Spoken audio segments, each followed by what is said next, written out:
A very good morning, students. This is Neil sir, PGT Economics, Surya School, Rewari.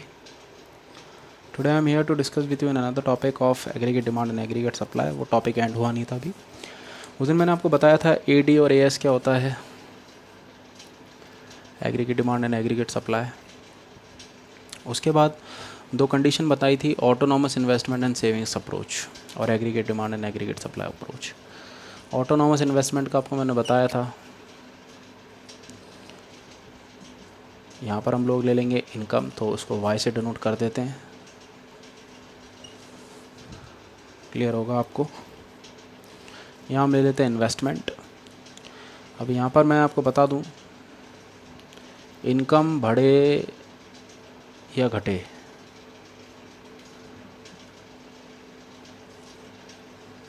Investment हमेशा रहेगा same constant. ये ध्यान में रखना है आपको, इन्वेस्टमेंट हमेशा सेम रहेगा. ये ऑटोनॉमस इन्वेस्टमेंट होता है, गवर्नमेंट करती है इसको बेसिकली. क्लियर है. तो आइए देखिए, उस दिन मैंने आपको aggregate demand and aggregate supply की अप्रोच बताई थी. उसी हिसाब से उसी स्केड्यूल को लेके पहले डेफिनेशन आ जाएगी इक्विलिब्रियम ऑफ द इकोनॉमी.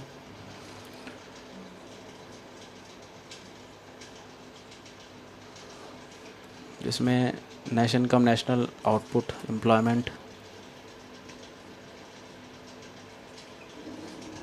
तीनों इक्वल होंगे.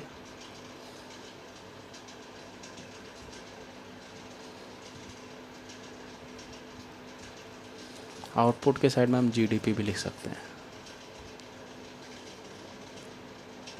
सबसे पहली बात. उसके बाद अजम्पशन आ जाएंगे हमारे पास. अजम्पशन के अंदर सबसे पहला जो कॉन्सेप्ट आपको पता ही होगा कि शॉर्ट रन में है, वही सेम टू सेम अजम्पशन है. टेक्नोलॉजी कांस्टेंट रहेगी,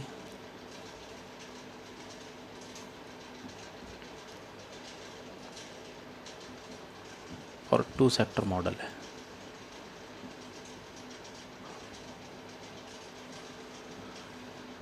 ठीक है. रिसोर्सेज आर ऑप्टिमाइजली यूटिलाइज्ड, ये ध्यान में रखना. और क्लोज इकोनॉमी है. अब देखिए, टेबल आपको उस दिन जैसे ही बनानी है वापस से, वही सेम टू सेम.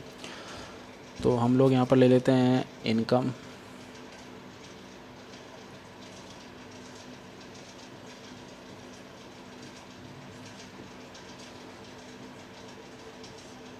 ठीक है. उसके बाद हमारे पास आ जाएगा कंजम्पशन,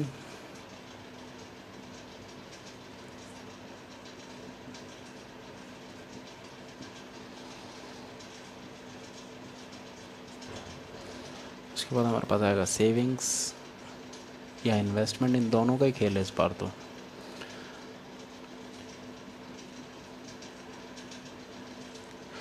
इनकम और कंजम्पशन जिस पॉइंट पे इक्वल होती है वही ब्रेक इवन पॉइंट होता है,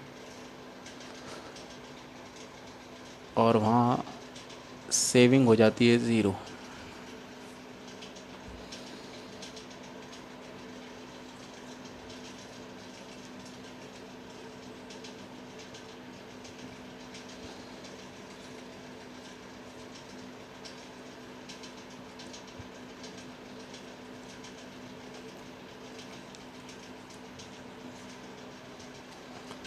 ये ध्यान में रखना. अभी ऑटोनॉमस इन्वेस्टमेंट और सेविंग की देखते हैं अप्रोच. एडीएस की तो मैंने उस दिन करा दी थी आपको. इन्वेस्टमेंट और सेविंग्स देखिए, सबसे पहला कॉन्सेप्ट, यहाँ हमारे को सबसे पहली चीज़ फोकस करनी है कि इन्वेस्टमेंट और सेविंग के अंदर सबसे पहला फोकस किया किसका जाए. तो यहाँ पर आएगा हमारे पास इनकम, ले लें आप, आउटपुट या एम्प्लॉयमेंट, तीनों चीज़ों में से कोई भी चीज़ ले सकते हैं.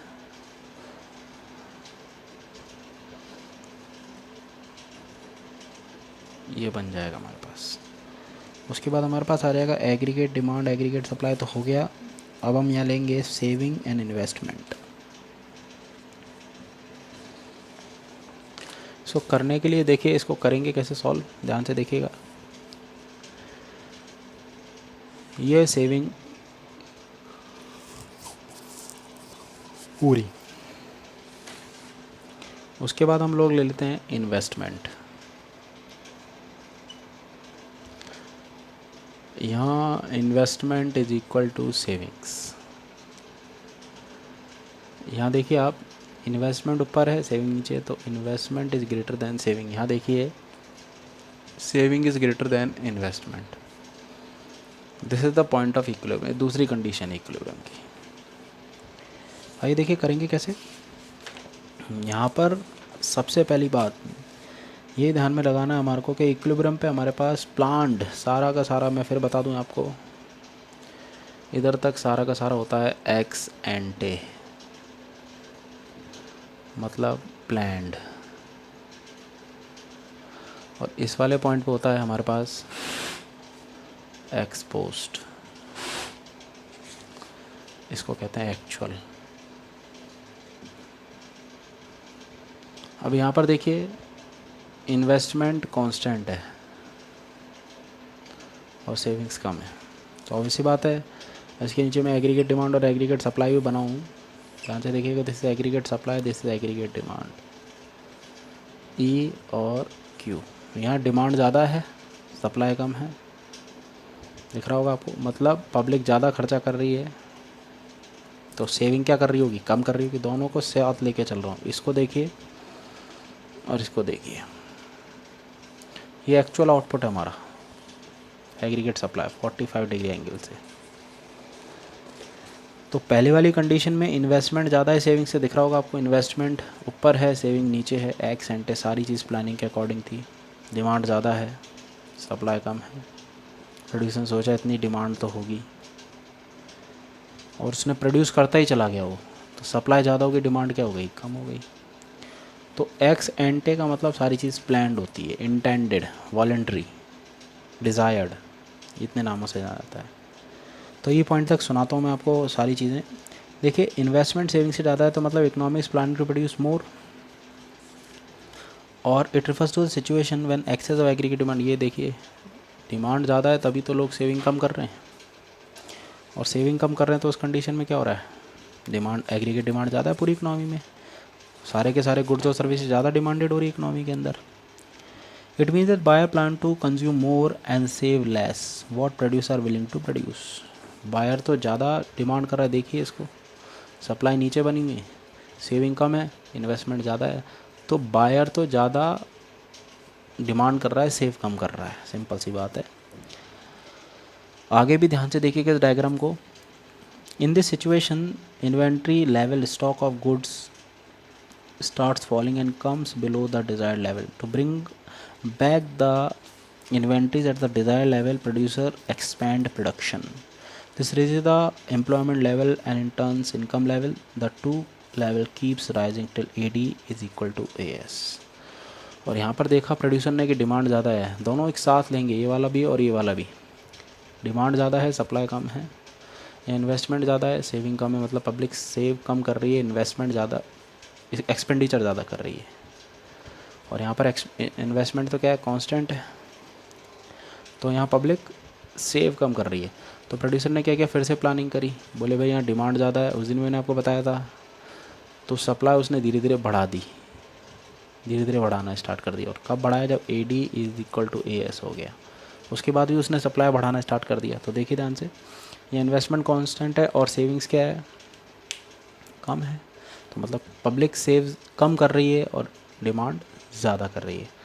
तो इसी तरह से क्या हो रहा है, प्रोड्यूसर ज़्यादा प्लान कर रहा है आउटपुट बनाने के लिए, देखो धीरे धीरे सप्लाई बढ़ाता जा रहा है, इस पॉइंट तक इक्विलिब्रियम आ जाएगा। अब इस पॉइंट के बाद देखिए यहाँ सप्लाई ज़्यादा हुई, डिमांड कम है, अब लोग पब्लिक खर्चा कम कर रही है, मतलब सेविंग ज़्यादा कर रही है, और पर प्रोड्यूसर अभी भी कांस्टेंट रेट से बढ़ाया जा रहा है। देखो सप्लाई कांस्टेंट, ये और ये डायग्राम सेम है, ये वाला, ये 3 लगा दी यहाँ पर, थर्ड और ये थर्ड, ये सेम ही है। क्यों, इन्वेस्टमेंट कांस्टेंट रेट से बढ़ाया जा रहा है और यहाँ पर भी एक्चुअल आउटपुट बढ़ता जा रहा है। क्लियर है। अब इसके बाद वाली सिचुएशन देखिए, जब सेविंग ज़्यादा हो जाती है इन्वेस्टमेंट, देखो सेविंग ज़्यादा है, इन्वेस्टमेंट क्या है, कांस्टेंट रेट से बढ़ रहा है। It means that buyers are consuming less and saving more, और they are planning to buy less and what sellers are planning to sell. This will lead to the accumulation of inventory stocks of goods. Producer will reduce production this reduce the level of employment turn income level, the two level keeps falling till AD is equal to AS। अब दिमाग लगाओ थोड़ा सा कि यहाँ पर supply ज़्यादा हो गई है और डिमांड क्या है, कम है। देखो ध्यान से, ये देखिए यहाँ एग्रीगेट सप्लाई ज़्यादा है किससे, एग्रीगेट डिमांड से। और एग्रीगेट सप्लाई जब ज़्यादा है एग्रीगेट डिमांड से, तो उस कंडीशन में क्या हो रहा है, उस कंडीशन में क्या हो रहा है भाई, लॉस कौन कमाएगा सप्लाई ज़्यादा करके। डिमांड तो 100 मोटरसाइकिल की है और आप बना रहे हो 200, तो वापस से किस पे आ जाएगा, वो ई पॉइंट पे। तो वापस से सेविंग इन्वेस्टमेंट, ऑब्वियसली बात है इन्वेस्टमेंट बढ़ाया जा रहा है, सेविंग ज़्यादा हो रही पब्लिक की, तो कौन लॉस झेलेगा, प्रोड्यूसर बना बना के रख देगा पूरी इकोनॉमी में, लॉस होगा, स्टॉक विल पाइल अप, ख़राब हो जाएगा स्टॉक। तो इससे बढ़िया उसने किस सिचुएशन पे चला गया, वहाँ पर जहाँ पर investment is equal to savings. Clear है यहाँ तक। यही ध्यान में रखना है कि ई पॉइंट के बाद भी अनप्लान्ड होता है, बट प्लानिंग फिर से करनी पड़ेगी और जिससे वापस से इक्विलिब्रियम आ जाए। देखिएगा एक बार आप,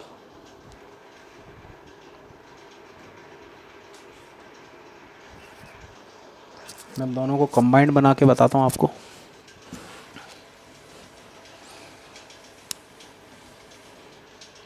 ये ध्यान में रखना, इनकम कंजम्पशन की इक्वल हो और when saving is equal to 0 that is break even point. अब ध्यान से देखिए, दोनों डायग्राम एक साथ बनेंगे।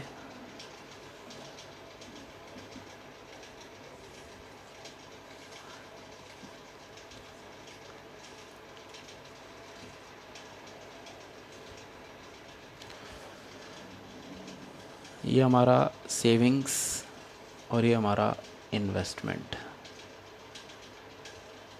यहाँ हम लोग आउटपुट लेते हैं, this is AD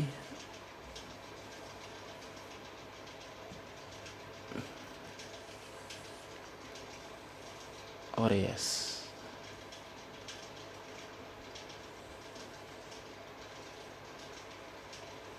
this is the point of equilibrium, AS AD।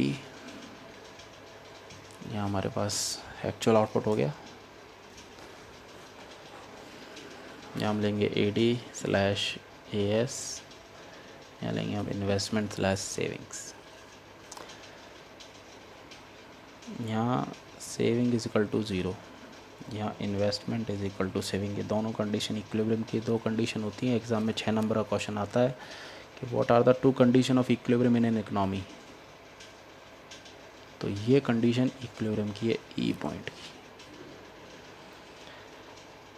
दिख रहा होगा आपको, clear. This is the point of equilibrium. यहाँ देखो AD is greater then AS, यहाँ investment is greater then savings, यहाँ AS is greater then AD, यहाँ savings is greater than investment. Clear है।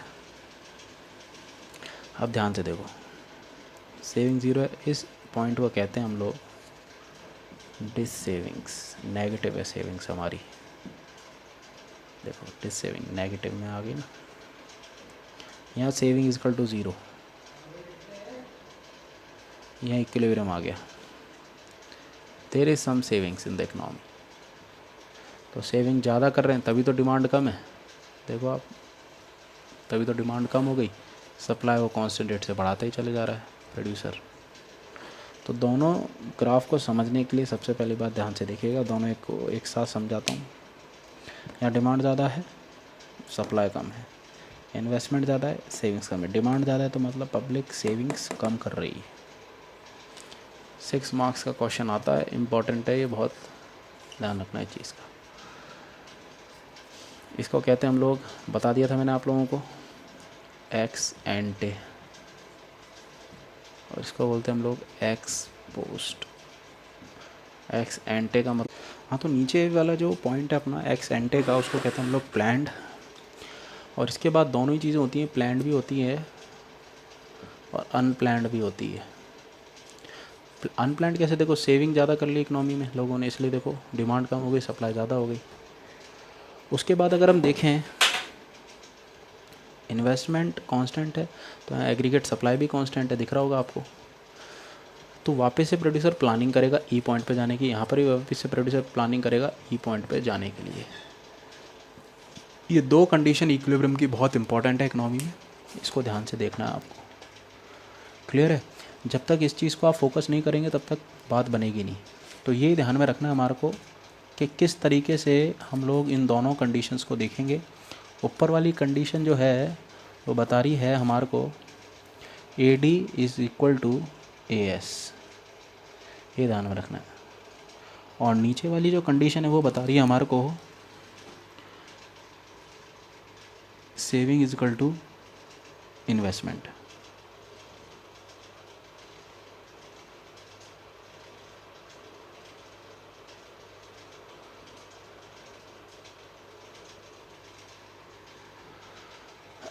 ठीक है, क्लियर है यहाँ तक? हाँ, तो स्टूडेंट ये ध्यान में रखना हमको एक्स एंटर और एक्स पोस्ट का जो कॉम्बिनेशन है वो इफेक्टिव रहे। तो एक्स पोस्ट में भी हमारे पास क्या होता है, प्लानिंग और अनप्लान्ड होता है। तो हम लोग वापस से उसको क्या करेंगे, ई पॉइंट पर ले आएंगे। ये दोनों का बेसिक डिफरेंस है, ध्यान रखिएगा इस चीज़ को। This is x एंटे and this is x post. तो दोनों कंडीशन इक्विलिब्रियम की है इकोनॉमी में, ठीक है, ये ध्यान रखें।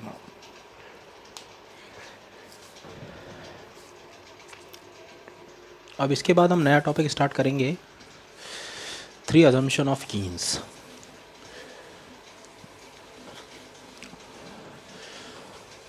आप पुरानी वीडियो देखिएगा जिसमें मैंने ऑटोनॉमस और इंड्यूस बता दिया है। देखिए,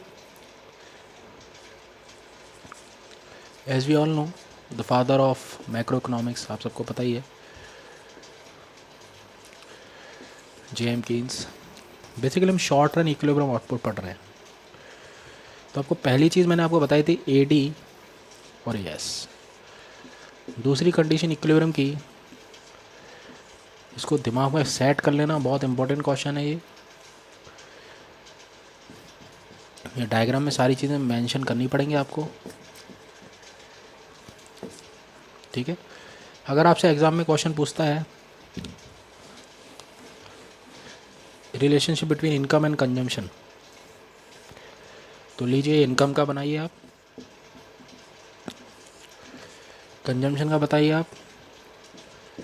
यहाँ हमारे पास consumption is greater than income या income is greater than consumption, y is equal to C। This known as break even point. Income का स्केड्यूल आ जाएगा, कंजम्पशन का भी स्केड्यूल आ जाएगा, वो एग्रीगेट कंजम्पशन। अभी नेक्स्ट आएगा कंजम्पशन फंक्शन, जिसमें इक्वेशन लगती है ये वाली, C equal to C bar plus BY। ये आपको मैं समझाऊंगा, ठीक है, ये ध्यान में रखना। चलिए अब अजम्पशन ऑफ कीन्स पे जाते हैं। देखिए, अजम्पशन ऑफ कीन्स के अंदर सबसे पहला जो कॉन्सेप्ट है वो ये चीज़ समझा रहा है कि भाई कीन्स को डेवलप कैसे किया जाए, कीन्स को समझाया कैसे जाए। तो पहला अजम्पशन है कीन्स का, और ये शॉर्ट रन में हो रहा है। मैं शॉर्ट रन फिर से आपको बता दूं, शॉर्ट रन वही चीज़ होती है जहाँ some factor are fixed, all are variable. पहली चीज़ ये ध्यान रखना आप, some factor are fixed, all are variable. Technology constant रहेगी and all the factor have the same efficiency. Efficiency मतलब पूरे इकोनॉमी के अंदर सारे लोग मिलके काम करेंगे, फोकस करेंगे और अपनी एफिशिएंसी 100% शो करेंगे, ये ध्यान रखना। तो पहला जो केस है वो है शॉर्ट पीरियड एनालिसिस, बहुत इंपॉर्टेंट है, ध्यान रखना, इन बिना इसके होगा नहीं। Short period analysis. दूसरा हमारे पास अगर हम देखें क्लोज्ड इकोनॉमी, जहाँ पर 2 सेक्टर मॉडल भी लगेगा, मतलब C+I। कंजम्पशन आप लोग करते हैं, इन्वेस्टमेंट प्रोड्यूसर लोग करते हैं। उसके बाद there is no exports and imports. तो शॉर्ट रन में equilibrium GDP according to Keynes discussed only के that with reference to the short period of time. मतलब मैं आपको ऑलरेडी बता चुका हूँ, जहाँ some factor fix dollar variable, technology constant रहेगी, ठीक है। रिसोर्सेज यही कोशिश रहेगी कि फुल्ली यूटिलाइज हो जाए, ध्यान रखना है चीज़ का, ठीक है। और टू सेक्टर मॉडल है जहाँ पर नो क्लोज इकोनॉमी का मतलब नो एक्सपोर्ट्स एंड इम्पोर्ट्स।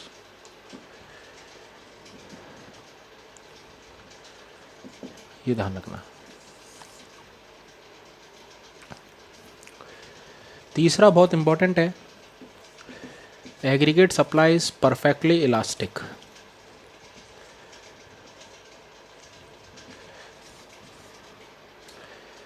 और तब तक फुल एम्प्लॉयमेंट तक, टिल फुल एम्प्लॉयमेंट। ये आपको मैं समझाता हूँ अभी। ये दो तो आपको पर वाले क्लियर होंगे, शॉर्ट पीरियड एनालिसिस जो 11th वाला ही कॉन्सेप्ट है। क्लोज इकोनॉमी जहाँ एक्सपोर्ट इम्पोर्ट्स नहीं हो रहे हैं, और टू सेक्टर मॉडल जहाँ कंजम्पशन और इन्वेस्टमेंट हो रहा है। आइए देखते हैं अब एग्रीगेट सप्लाई का रोल। देखिए अभी मैंने आपको बताया था एग्रीगेट डिमांड एग्रीगेट सप्लाई ऐसे बनती है, but aggregate demand aggregate supply ऐसे भी बनती है, क्योंकि यहाँ पर मैं इनकम के बेसिस पे ले रहा हूँ। इनकम इंक्रीजेस, और सी बात है इनकम बढ़ रही है, तो इनकम बढ़ रही है हमारे पास, तो डिमांड पे भी असर पड़ेगा, एग्रीगेट डिमांड ऑल्सो इंक्रीजेस। यहाँ मैं प्राइस के बेसिस पे ले रहा हूँ, प्राइस और आउटपुट। तो this is known as AD and this is known as AS। और यह इनकम के बेसिस पे चल रहा है, इसलिए इनकम ले रहा हूँ यहाँ, ये ध्यान में रखना। तो अभी मैं प्राइस के बेसिस पे समझाता हूँ आपको, इसलिए दोनों बेसिस पे बनते हैं। और हम जो इकोनॉमी में पढ़ेंगे वो इनकम के बेसिस पे पढ़ेंगे। तो इस तरह से देखिएगा इसको। देखिए कीन्स बोलते हैं यहाँ तक तो इलास्टिक, इलास्टिक ऐसी बनती है ई के शेप में। ये है यहाँ तक कीन्स, इस पॉइंट तक। ये एग्रीगेट डिमांड यहाँ तक आई, ये क्यों, ये हमारी एक्सेस कैपेसिटी, इससे ज़्यादा हम नहीं जा सकते। ये हो गया full employment, where AD is equal to AS, या aggregate demand is equal to the aggregate supply. Keynes कहते हैं demand creates its own supply. यहाँ पर बनता है सेज, ये भी इकोनॉमिस्ट थे, ये बोलते हैं supply creates its own demand.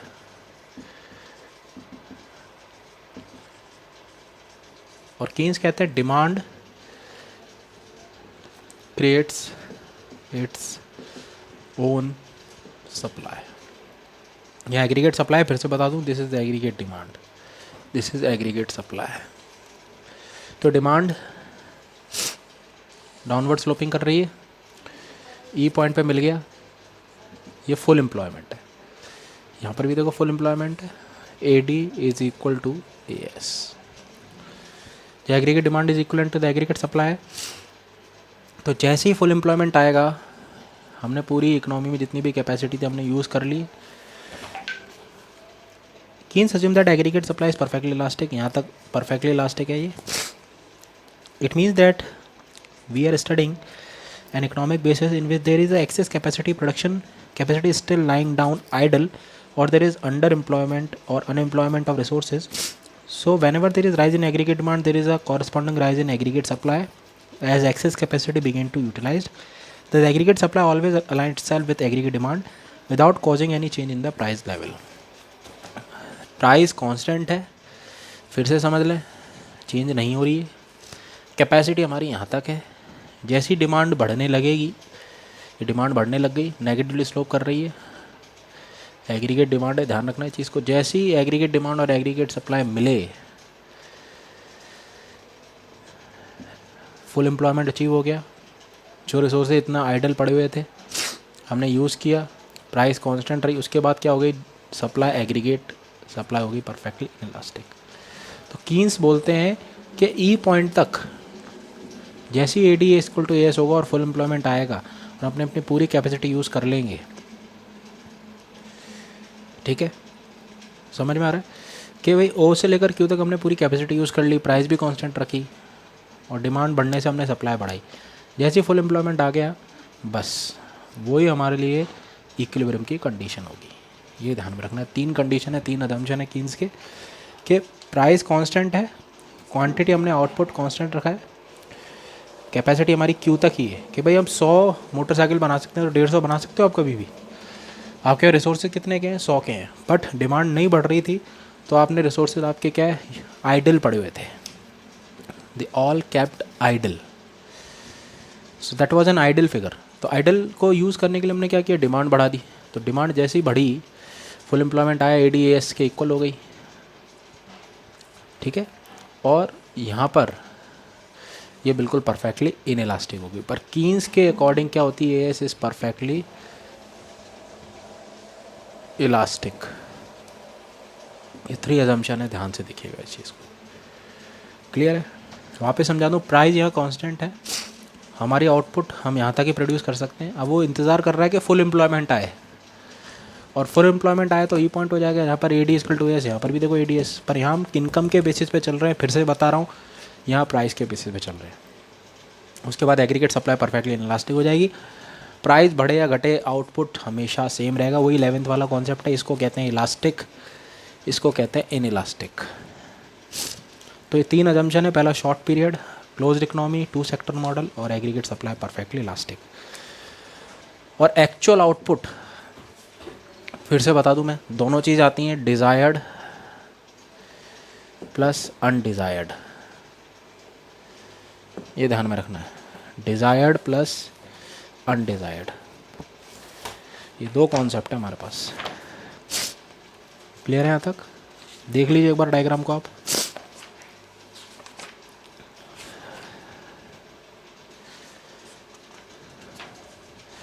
तो कीन्स के अकॉर्डिंग सारी चीज़ें किसके बेसिस पे होती है, या तो शॉर्ट पीरियड के बेसिस पे, और शॉर्ट पीरियड में आपको बता ही चुका हूँ क्या होता है शॉर्ट पीरियड, जहाँ some factor are fixed all are variable.